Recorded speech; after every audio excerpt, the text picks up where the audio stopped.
जय हिंद दोस्तों, नमस्कार। स्वागत है आप लोगों का रुद्रनॉमिक्स पे। तो आज का सेशन देखिए बड़ा इंटरेस्टिंग है। ये आज पूरे दिन न्यूज में भी रहा, 25 तारीख को भी न्यूज में था कि गिग वर्कर्स जो हैं वो स्ट्राइक कर रहे हैं। कुछ उनकी मांगे हैं, कुछ उनकी जो हैं ग्रीवेंसेज हैं उनको लेकर। तो फिर मेरे को ध्यान में आई ये बात कि हमारा जो जीएस पेपर 3 है इकोनॉमी वाला, और जीएस पेपर 2 है जो पॉलिसी गवर्नेंस वाला पार्ट है, उससे ये ओवरलैप करता है कि एक तो गिग इकोनॉमी अपने आप में एक मुद्दा है कि ये गिग इकोनॉमी नाम की जो है ये क्या चीज होती है, इसके बारे में बात करेंगे। एंड ये पूरा जो स्ट्राइक वाला जो इशू था कि गिग वर्कर जो हैं वो क्यों हड़ताल कर रहे हैं, क्यों स्ट्राइक कर रहे हैं, ऐसा क्या जो है चैलेंज वो फेस कर रहे हैं, जिसके अंदर इसमें हमारा जीएस पेपर 2 वाला जो पॉलिटी वाला कुछ पार्ट है वो भी ओवरलैप करता है। तो ये हमारे मेंस पर्सपेक्टिव से भी जो है, एथिक्स पर्सपेक्टिव से, जीएस पेपर 4 वाले पर्सपेक्टिव से भी काफी हद तक ये इंपॉर्टेंट हो जाता है। तो आप देख पा रहे होंगे स्विगी स्विगी जोमेटो आज ठप, ऑर्डर्स में दिक्कत थी, गिग वर्कर्स क्यों स्ट्राइक पर और क्या होता है ये गिग इकोनॉमी, आइए चलिए जानते हैं। तो ऐसे हेडलाइंस आज देखने को मिले, कंज्यूमर्स राइडर्स से ban 10 minute delivery as gig workers go on strike. सबसे पहले बेसिक से शुरुआत करते हैं, जानेंगे कि पहले ये वर्ड जो है ये गिग ये कहाँ से आया है और गिग इकोनॉमी का क्या अर्थ होता है। तो सबसे पहले देखिए, जब हम बात करते हैं गिग इकोनॉमी की, आपने अक्सर सड़क पे चलते हुए देखा होगा ऐसे ओला, स्विगी, जोमेटो या उबर या जेप्टो, ये सब नाम ऐसे हैं जो आजकल आज की हमारी वोकैबुलरी का हिस्सा बन चुके हैं काफी हद तक। तो गिग इकोनॉमी देखिए, ये एक ट्रेडिशनल एम्प्लॉयमेंट का तरीका ना होके एक अलग तरीका है, जहां पे हम कहते हैं कि एक ऐसा प्रकार का लेबर मार्केट जहां पे एक जो काम है that is short term, task based या प्रोजेक्ट बेस्ड कॉन्ट्रैक्ट, जिसको कहते हैं गिग। यानी कि परमानेंट जॉब नहीं है, या आप कह सकते हैं इसको कि जैसे जो ट्रेडिशनल एम्प्लॉयर एम्प्लॉय का रिलेशनशिप होता है, जिसमें आप मान लीजिए एक दफ्तर में काम करते हैं, फॉर एग्जांपल आप मान लीजिए कल को आईएएस बन जाते हैं, एक आईएएस अधिकारी आप बन जाते हैं, तो आपका एक ट्रेडिशनल एम्प्लॉयर एम्प्लॉय रिलेशनशिप होगा सरकार के साथ। सरकार आपकी एम्प्लॉयर है और आप जो है एम्प्लॉई हैं। यहाँ पे ये रिलेशनशिप जो है इस ट्रेडिशनल जो सोच है उसके बाहर है, इस ट्रेडिशनल सेटिंग के बाहर है। दूसरी बात, टिपिकली इंडिपेंडेंट वर्कर्स हैं, यहाँ पे कॉन्ट्रैक्टर्स हैं या सेल्फ एम्प्लॉयड हैं, जो कि फुल टाइम एम्प्लॉयज नहीं है ना। ऐप बेस्ड हम इनको कह देते हैं, ऐप बेस्ड वर्कर्स भी कह देते हैं। जैसे ओला वाला, अगर मान लीजिए आपने ओला या रैपिडो का टैक्सी बुक किया या रैपिडो की आपने कैब बुक करी, तो वो कैब वाला जो है जब अपना उसको काम नहीं करना है तो वो अपनी ऐप को ऑफ कर देता है और उस वक्त वो काम नहीं कर रहा होता। तो ये एक ट्रेडिशनल सेटअप से बाहर का एंगेजमेंट हमें दिखाई पड़ता है। दूसरी बात देखिए, अगर इसको प्रॉपर हमें एग्जाम पर्सपेक्टिव से डेफिनेशन के माध्यम से समझना है तो हम कह सकते हैं कि दिस इज गिग इकोनॉमी को लेकर बात कर रहे हैं कि गिग इकोनॉमी जो क्या है उसका एक डेफिनेशन कि system where workers provide on demand services via digital platforms. अब इसमें अलग अलग तरीके के प्लेटफॉर्म्स हो सकते हैं, जैसे ईटिंग प्लेटफॉर्म्स हमें, या ईटिंग जो रेस्टोरेंट्स हैं ये कोलैबोरेशन करते हैं स्विगी के साथ, जोमेटो के साथ, उबर ईट्स करके भी एक आ गया है ना, या जो आपकी राइड प्लेटफॉर्म्स हैं या टैक्सीज हैं या बाइक टैक्सीज हैं, तो इसको हम बोल रहे हैं कि ऑन डिमांड, कि आप जब ऑन डिमांड, जब डिमांड है उस वक्त काम कर रहे हैं। No long term employer employee relationship exist. ये बात जो है मैं पहले भी आपको बता रहा था, इसको दोबारा हाईलाइट कर लेते हैं कि no long term employer employee relationship जो एक ट्रेडिशनल एम्प्लॉयमेंट में एग्जिस्ट करता है, यहाँ पे ऐसा कुछ नहीं है। मोटे तौर पे अगर इसके हम फीचर्स या कैरेक्टरिस्टिक्स की बात करें, तो एक तो देखिए इसमें फ्लेक्सिबिलिटी रहती है, जब आपका दिल चाहे आप काम कर सकते हैं, आपका दिल नहीं कर रहा है काम करने का, या आप एक ऑफ लेना चाहते हैं, छुट्टी लेना चाहते हैं, या कोई भी और रीजन है, तो आप जो है ऐप ऑफ कर सकते हैं या आप बता सकते हैं कि आप अवेलेबल नहीं है। फिर जो इसका वेज या पेमेंट रहता है वो भी टास्क बेस्ड रहता है। प्लेटफॉर्म जो है वो मीडिएट करता है। यहीं पे देखिए जो समस्या हमारी है आज की, जो डिस्कस करने वाली है मुद्दा, वो इसी से जुड़ा हुआ है। एंड इंडिपेंडेंट कॉन्ट्रैक्टर्स के तरह ये काम करते हैं। एग्जाम्पल के तौर पे वैसे तो हम बात कर चुके हैं, बट फिर भी राइड हेलिंग में जैसे उबर है, फूड डिलीवरी, उबर ईट्स, या इसमें आपका Swiggy Zomato, freelance designing, Upwork करके, होम सर्विसेज, हैंडी, या जिसमें आप देखते हैं कि और भी कई प्लेटफॉर्म्स हैं, एंड माइक्रो टास्क जैसे अमेजोन मैकेनिकल टर्क, ऐसे करके जो और भी कई देशों में जो है अपनी सर्विसेज प्रोवाइड करते हैं। तो ये तो हुआ कुछ एक बेसिक इसका। अब देखिए इसके अलावा जो गिग इकोनॉमी की हम बात यहाँ पे कर रहे हैं कि इसके फायदे क्या दिखते हैं, जो भी अभी तो हम देखिए यहाँ पे ना कॉन्सेप्ट पे ध्यान दीजिए। यहाँ आज की स्ट्राइक या 25 तारीख वाली स्ट्राइक से कोई लेना देना अभी नहीं है। अभी हम समझ रहे हैं कि ये कॉन्सेप्ट आपका for that matter GS paper 3 जो आपका इकोनॉमी वाला पार्ट है ना, आपका जनरल स्टडीज जो पेपर 3 है। अभी हम उसके कंटेक्स्ट को ध्यान में रखते हुए कंसेप्ट को समझ रहे हैं। चलिए वापस आते हैं इस पे। एडवांटेजेस देखिए, एक तो फ्लेक्सिबिलिटी मिलती है, ऑटोनॉमी मिलती है रिलेटिवली, आप अपने खुद के एक तरीके से कह सकते हैं कि मालिक हैं, काम करना चाहें या उस दिन ना चाहें ऑफ ले सकते हैं। Access to diverse income sources, आप जो हैं और विभिन्न प्रकार की एक्टिविटीज भी साथ में कर सकते हैं, है ना। एंड एंट्री बैरियर्स जो हैं वो नहीं है इसके अंदर, काफी कम है। तो ये कुछ इसके पॉजिटिव कह सकते हो या एडवांटेजेस कह सकते हो। अब आती है आखिरी में चैलेंजेस की बात, कि चुनौतियां क्या देखने को मिल रही हैं। इनको आगे हम अभी इलैबोरेट भी करेंगे, बट मैं आपको एक ब्रीफ दे देता हूं कि एक तो इनकम की इंस्टेबिलिटी, दूसरा lack of any concrete benefits, job insecurity and very limited legal protection. ठीक है, ये क्योंकि हमारा आज स्ट्राइक वाले इशू की वजह से ये वीडियो कर रहे हैं हम, तो इसके ऊपर भी बात करेंगे कि क्या चैलेंजेस जो हैं इन्होंने रेज किए हैं। चलिए, ये तो हुई कॉन्सेप्ट की बात। अब देखिए ये फंक्शन कैसे करता है, how does this entire gig economy, जो ये पूरा है, ये फंक्शन कैसे करता है। तो देखिए, सबसे पहले तो यूजर जो है वो रिक्वेस्ट करते हैं किसी पर्टिकुलर सर्विस को अवेल करने के लिए, और उस सर्विस को अवेल करने के लिए जो रिक्वेस्ट भेजते हैं वो भेजते हैं किसी एक ऐप के थ्रू। मैं इसको थोड़ा सा ब्रॉड जूम इन कर लेता हूँ कि वो ऐप का इस्तेमाल करते हैं। जैसे मान लीजिए आपने जो है उबर ईट्स या आपने स्विगी पे कुछ ऑर्डर किया, ठीक है। फिर वर्कर्स जो हैं वो साइन अप करते हैं, gig workers register on these digital platforms, जहां पे ये रिक्वेस्ट जो है इनको रिसीव होती है। नेक्स्ट जो स्टेप इसमें आता है इसके फंक्शनिंग में, कि जॉब मैचिंग जब ये हो जाता है, जो यहाँ पे आपको दिख रहा है इस तरीके से जॉब मैचिंग जब होता है, तो प्लेटफॉर्म जो है असाइन कर देता है टास्क अवेलेबल वर्कर्स को। जैसे मान लीजिए आपने फॉर एग्जांपल आपने बिरयानी ब्लू से आपने जो है चावल ऑर्डर किए, बिरयानी ऑर्डर करी, वेजिटेबल बिरयानी आपने ऑर्डर करी, तो वहां पे जो भी उस वक्त राइडर अवेलेबल होगा उसके साथ ये मैच हो जाएगा और वो आपका ऑर्डर जो है पिक करके डिलीवर करने के लिए आ जाएगा। So flexible and independent work, choose your own working hours and the task gets completed and you get the payment। कि जो पेमेंट है उसमें से आपको आपका हिस्सा जो है वो मिल जाता है। So work completes and the payment is also made। तो इस तरीके से जो है ये पूरा गिग इकोनॉमी जो है वो फंक्शन करता है, वर्क करता है। ठीक है। अच्छा, अब दूसरी बात देखिए इसके अंदर, कि जो हम इश्यूज और चैलेंजेस वाले मुद्दे पे बात कर रहे थे वापस आएंगे। तो अब आते हैं वापस इसी चैलेंजेस वाले इशू के ऊपर। तो देखिए मेजरली तो जहां पे देखने को मिल रहा है कि एक ट्रेडिशनल जो सेटअप होता है उसमें आपको पता है कि ठीक है आपका 10 to 6 का यहाँ पे जॉब है। आप मान लीजिए लेट्स सपोज आप एक किसी आईटी फर्म में काम करते हैं, लेट्स सपोज आप इन्फोसिस में काम करते हैं, आपका 10 to 6 या 9 to 5 जैसे भी आपका वर्क शिफ्ट है, और आपको पता है कि आपके मंथ एंड में आपको इतनी सैलरी क्रेडिट हो जाएगी, है ना। यहाँ पे गिग इकोनॉमी के अंदर, क्योंकि ये ट्रेडिशनल इकोनॉमिक एंगेजमेंट नहीं है यहाँ पे, तो इनकम इनसिक्योरिटी है कि अनस्टेबल है, अनप्रेडिक्टेबल है। जैसे मान लीजिए अगर आप लेट्स सपोज अगर आप रैपिडो की बात करें या आप उबर या ओला जो टैक्सी या कैब्स हैं उनकी बात करें, तो बाइक वाले के लिए देखिए अगर मान लीजिए मानसून का मौसम, मानसून का सीजन चल रहा है, बारिशें पड़ रही हैं, तो जो रैपिडो पे बाइक टैक्सी वाला जो व्यक्ति है उसके लिए राइड्स नहीं मिलेंगी, कोई भी उस वक्त बाइक टैक्सी नहीं बुक करेगा। लेकिन जो ये गाड़ियां हैं, कैब्स हैं, इनके प्राइसेस बढ़ जाते हैं, है ना। तो इसमें क्या अनस्टेबल है, इंस्टेबिलिटी है और अनप्रेडिक्टेबल अर्निंग्स है, कोई गारंटी नहीं है उसकी।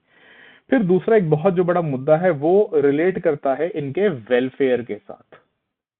जैसे फॉर एग्जांपल अगर आप पर्टिकुलरली फॉर्मल सेटअप में काम करते हैं, आप एक फॉर्मल ऑर्गेनाइजेशन के साथ जुड़े हुए हैं, तो आपके पास आपको पेड लीव्स मिलती हैं, आपको इसको आप कैजुअल लीव्स बोल देते हैं सरकारी भाषा में, है ना। आपको अर्नड लीव्स मिलती हैं, आपको मेडिकल लीव्स मिलती हैं। यहाँ पे ऐसा कोई लीव का प्रावधान नहीं है, कोई प्रोविडेंट फंड नहीं है, कोई हेल्थ इंश्योरेंस नहीं है। ये मोस्टली चीजें जो है वो लैक करती हैं, मतलब आप कह सकते हो ब्रॉडली के lack of benefits and lack of social security benefits particularly. तो अगर ये बीमार हैं या ये काम नहीं कर पा रहे हैं तो they do not have any source of earning, के इनकी अर्निंग जो है वो तब बंद हो जाएगी। तीसरा देखिए इसमें एल्गोरिथमिक कंट्रोल है। अब ये एल्गोरिथमिक कंट्रोल के ऊपर बहुत बात हो रही है कि देखिए जो ये सॉफ्टवेयर है, हमने जो कहा कि ऐप बेस्ड है, इसमें क्या होता है कि ऐप की जो एल्गोरिथम है ना, इतना बेसिक्स आप कंप्यूटर जानते ही हैं। तो वो एल्गोरिदम कंट्रोल करती है कि किस तरह से आपके जो वेजेस हैं वो कैलकुलेट होते हैं, टाइम पे आपने डिलीवरी करी या नहीं करी। और अगर आपने, जैसे मान लीजिए फॉर एग्जांपल एक इसमें मुद्दा चल रहा है कि 10 मिनट का विंडो होता है टाइम का कि इसके अंदर जो है राइडर को डिलीवर करना होता है, अगर उसने 10 मिनट में डिलीवर नहीं किया तो ये जो एल्गोरिदम है ये ऑटोमेटिकली क्या करता है, उसके इंसेंटिव जीरो कर देता है और उसकी जो पेमेंट है उसमें भी नेगेटिव कट्स जो है वो लगा देता है कि इसकी पेमेंट में इतने पैसे जो है वो डिडक्ट करके ही इसको मिलेंगे। अब वो ये चीज नहीं समझ रहा है कि क्योंकि एल्गोरिदम है तो वो तो वैसे ही डिजाइंड है फंक्शन करने के लिए, है ना, वो फेयर ट्रीटमेंट हो सकता है नहीं देगा उस वक्त। ये जैसे बोलते हैं ना पॉलिटिक्स के अंदर प्रिंसिपल ऑफ नेचुरल जस्टिस के भाई इसमें हो सकता है रास्ते में लेट्स सपोज एक ट्रैफिक कंजेशन था या कोई और रोड ब्लॉकेज था जिसकी वजह से जो है वो डिले आया, वो उस चीज को कंसिडर ना करके क्या कर देगा, अपने कंट्रोल्स को एक्सरसाइज करके वहां पे कट्स लगा देगा। So these algo issues controlled by apps, ratings and automated decisions by the app. And lastly classification disputes के एम्प्लॉय वर्सेस कॉन्ट्रैक्टर, इसको लेकर भी एक समस्या ये लोग फेस करते हैं। तो ये तो हुए मेजर चैलेंजेस। अच्छा अब देखो इसके साथ साथ जो है अब इनमें से कौन से ऐसे कारण हैं जिनकी वजह से अभी 25 दिसंबर को भी हमने देखा 25/12/2025 एंड आज 31 तारीख है, आखिरी दिन है ये 2025 का, और ये लोग जो है एक तरीके से कहना गलत नहीं होगा कि they are fighting a battle of a dignified life. क्यों बोल रहा हूं मैं ऐसा, क्योंकि देखिए यहाँ पे बात हो रही है कि एक तो right to work and right to life with dignity.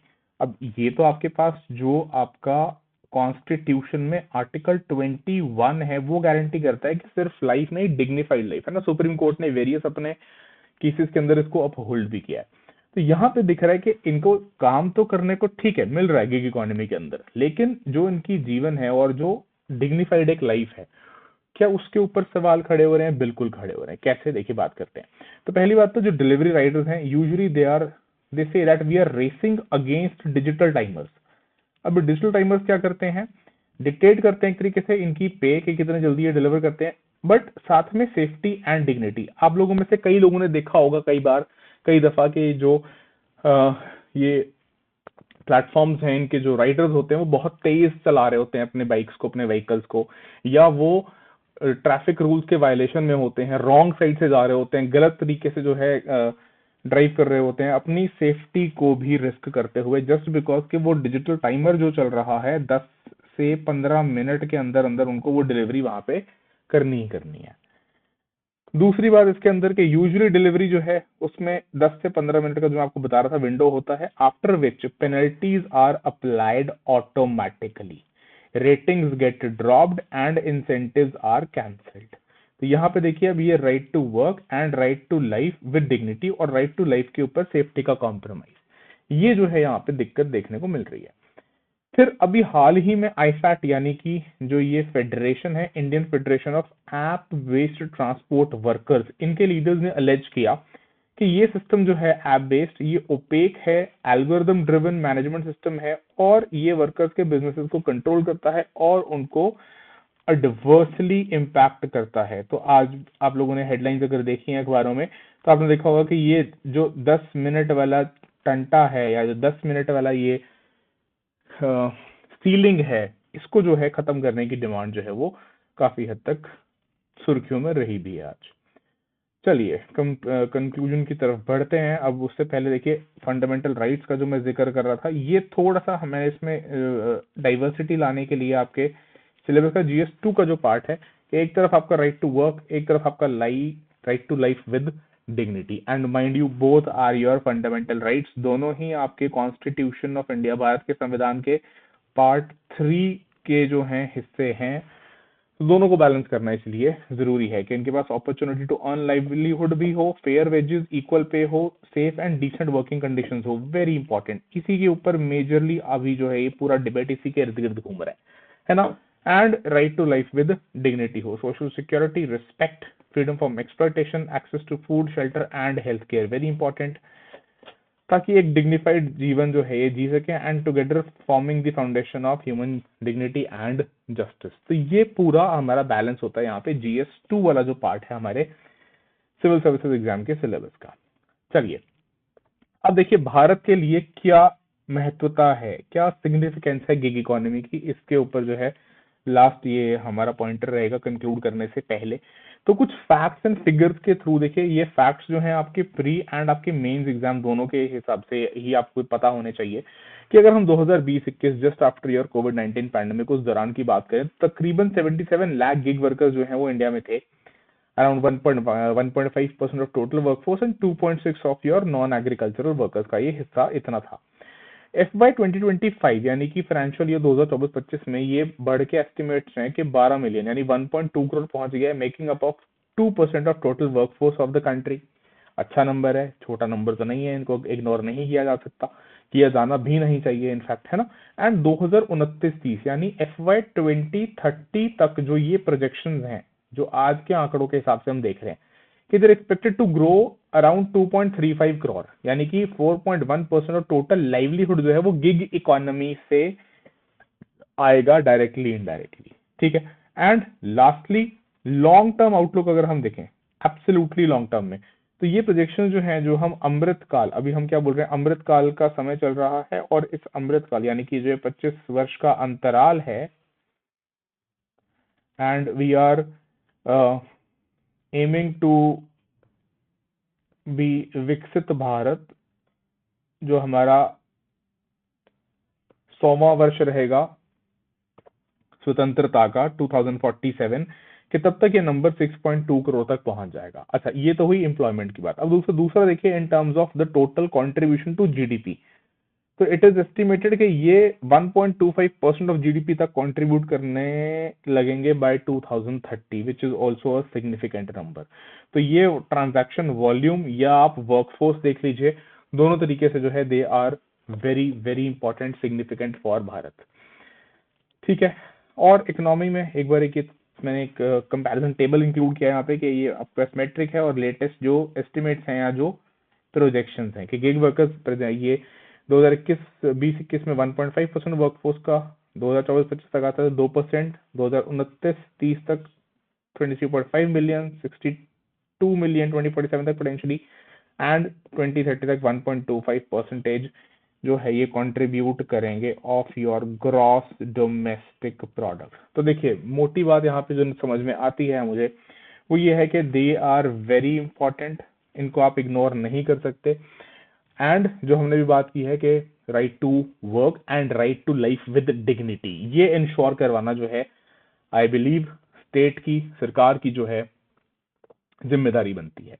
तो इनके जो भी ग्रीवेंसेज हैं या जो भी इनके चैलेंजेस ये फेस कर रहे हैं, उसको I hope address near future में किया जाएगा, and we'll also keep a look at this. इसके ऊपर कुछ और अपडेट होगा तो हम डेफिनेटली नई वीडियो के साथ मिलेंगे आपके साथ।